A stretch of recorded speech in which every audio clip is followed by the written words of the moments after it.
এই তো দেখতেই পারছেন শীতের সকালে গরম গরম ভাপা পিঠা খেতে তো দারুণ মজা, তাই না?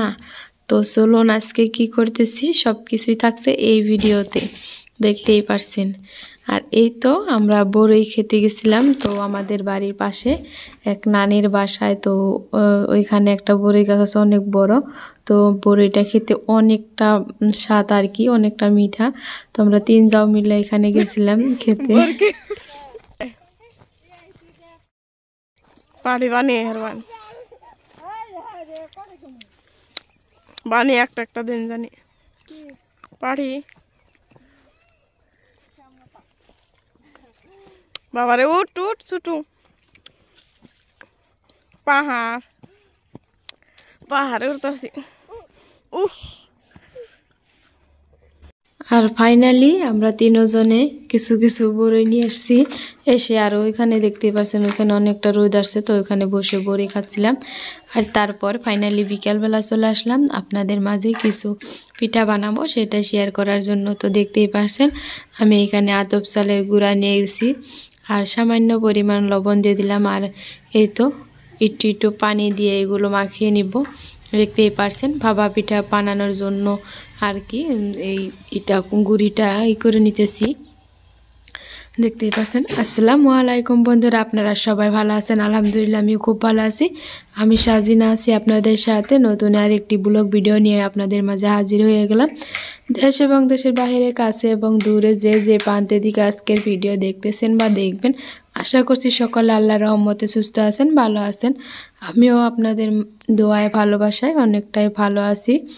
তো দেখতে থাকুন আজকের ব্লগটি। তো আজকের ব্লগটি আপনাদের কাছে আশা করছি ভালো লাগবে, আর ভালো লাগলে একটি লাইক দিবেন, চ্যানেলটাকে সাবস্ক্রাইব করে পাশে থাকবেন এইরকম নতুন নতুন ভিডিও পাওয়ার জন্য। সাবস্ক্রাইব করার পর অল নোটিফিকেশন প্রেস করে দিবেন, তো পরবর্তী ভিডিও আপলোড দেওয়ার সাথে সাথে আপনাদের মোবাইলে নোটিফিকেশন পৌঁছে যাবে। তো সবার আগে ভিডিও নিজেই দেখতে পারবেন সুযোগ সুবিধা বুঝে। যারা এগুলো কাজ করে রেখেছেন তাদেরকে জানাচ্ছি অসংখ্য ধন্যবাদ। আর যারা এখনও করেন নাই প্লিজ তারা করে নেবেন। আর ভিডিওটি বেশি ভালো লাগলে ফ্যামিলির সাথে শেয়ার করতে পারেন বেশি বেশি করে। তো দেখতে থাকুন পুরো ভিডিওটি, আশা করছি আজকের ভিডিওটি আপনাদের ভালো লাগবে। তো শীতের দিনে কি বলবো, তাই না? সবারই বাসায় তো সবারই কাছে অনেক শীত লাগে, তো আমার কাছে তো অনেকটা শীত। তো দেখতে পাচ্ছেন আমি অনেক জামা কাপড় পরে দিছি। তো সারাটা দিন যায়, এখন যেন রোদই উঠতে চায় না। তো জানি না তো শীতের মধ্যে কি করব, তাই না? তো এই শীতের মধ্যে অনেকটাই পিঠা খাওয়ার দিন, এই দিনে পিঠা খেয়ে অনেকটাই ভালো লাগে। আর দেখতেই পারছেন আমি এই চালুন দিয়ে সুন্দর করে চেলে নিলাম। এই তো ফাইনালি দেখতেই পারছেন আমার যে গুড়িটা চালা হয়ে গেছে, কতটা পারফেক্ট হয়েছে দেখতেই বুঝতে পারছেন। অনেকটা ঝরঝরে সুন্দর হয়েছে আর কি। আর এইখানে প্লেটের মধ্যে নিয়েছি আমি কিছুটা গুড়, আর গুড়টা আমি চাকুর সাহায্যে সুন্দর করে কেটে নিব। দেখতে থাকুন ভিডিওটি শেষ পর্যন্ত দেখবেন আপনারা একটি লাইক দিয়ে। আর এই তো দেখতে পাচ্ছেন আমি গুড়টাকে সুন্দর করে কেটে নিতেছি। তো কে কে গুড়টা পছন্দ করেন, তো আমার কাছে তো অনেকটাই ভালো লাগে, অবশ্যই আপনারা কমেন্ট করে জানিয়ে যাবেন। তো এই শীতের দিনে এই গরম গরম ভাপা পিঠা কার কার পছন্দ অবশ্যই জানাবেন। আমার কাছে কিন্তু ভীষণই পছন্দ, অনেকটাই ভালো লাগে। তো আমি নারকেল দিতে চাইছিলাম পিঠার মধ্যে, তো নারকেলটা আপনাদের ভাইয়া খেতে চায় না, তার জন্য স্কিপ করে গেছি।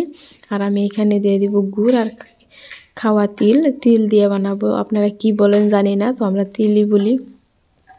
আর এইখানে কুকারে পানি দিয়ে আমি বসিয়ে দিছি গ্যাসে, দেখতেই পারছেন বলক ওঠার জন্য অপেক্ষায় রয়েছি। আর এখানে দুইটা ছাঁকনি নিছি, তো ছাঁকনি দিয়ে আমি পিঠাগুলো বানিয়ে নিব।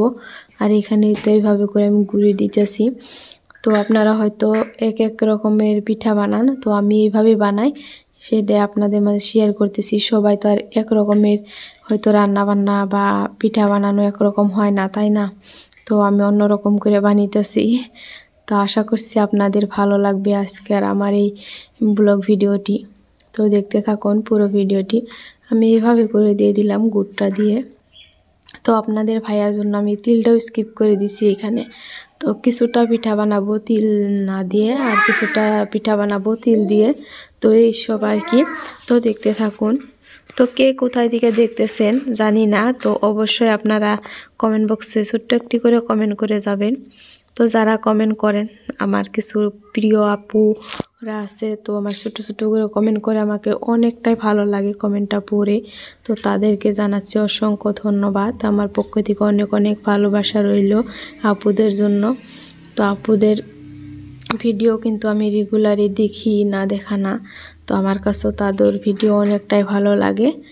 তো আপনারা অবশ্যই আমাকে সাপোর্ট দিয়ে যাবেন, আমি যাতে আগাইতে পারি আপনাদের দোয়ায় ভালোবাসায়, এটাই আমার আশা আর কি। আর এইভাবে করে আমি পিঠাগুলো দেখতে পারছেন সাজিয়ে নিতেছি, আর একটা একটা করে সাজিয়ে সাজিয়ে এইখানে দিয়ে দিব কুকারে। তো কুকারে পিঠা বানানো অনেকটাই সহজ, যে কোনো দিন বানায় নাই সেও পারবে এই রকম পিঠা বানাইতে। অনেকটাই সহজ, একদম 5 মিনিটের ভিতরে অনেকটা পিঠা বানানো যায় আর কি। আমি বলতে পারেন প্রতিদিনই সকালে 2-3টা করে বানাই, কারণ সকালে চা খাইতে হয়। তো চার সাথে কিন্তু ভাপা পিঠাটা তামান মজা লাগে খেতে। তো আমি এইভাবে করে বানিয়ে নিচ্ছি, দেখতেই পারছেন আমার পিঠার উপরে ভাপ চলে আসছে। জানি না কতটুকু দেখা যাইতেছে, তবে ভাপ চলে আসছে। এখন আমি এটা নামিয়ে নিব। তো দেখতে থাকুন। এই যে আমি আরেকটা ভরে নিছি, ভরার পর এইখানে এটা দিয়ে দিলাম। এটা হয়ে গেছে, এটা এখন নামিয়ে নিব। আর একটা দিয়ে দিলাম, দেখতেই পারছেন। তো এটা আমি দিয়ে আর একটা ভরে নিব। তো এইভাবে করে আর কি 3-4টা বানিয়েছি তিল না দিয়ে। আর এই তো দেখতেই পারছেন একটা প্লেটে আমি সুন্দর মতন খাওয়া তিল নিয়েছি। আর ফাইনালি আমার এই তো পিঠা বানানোটা শেষই বলতে পারেন। তো আজকের ভিডিওটা কীরকম লাগছে অবশ্যই আশা করছি ভালো লাগছে। আর ভালো লাগলে ছোট্ট একটি কমেন্ট করে জানিয়ে যাবেন আমাকে। আর এই তো দেখতে পাচ্ছেন কতটা সফট, নরম, তুলতুলে, একদম গরম গরম পিঠা। এই তো আমি একটা ভেঙে দেখিয়ে দিলাম ভিতরটা কতটা সুন্দর হয়েছে, দেখতেই পারছেন অনেকটাই সফট, নরম হয়েছে। তো আজকের ভিডিওটা আশা করছি ভালো লাগছে। তো এই ভিডিওটা এখানেই করছি শেষ। ফিরবো কোনো নতুন ভিডিওর সাথে, ততক্ষণে সবাই ভালো থাকবেন। খোদা হাফিজ।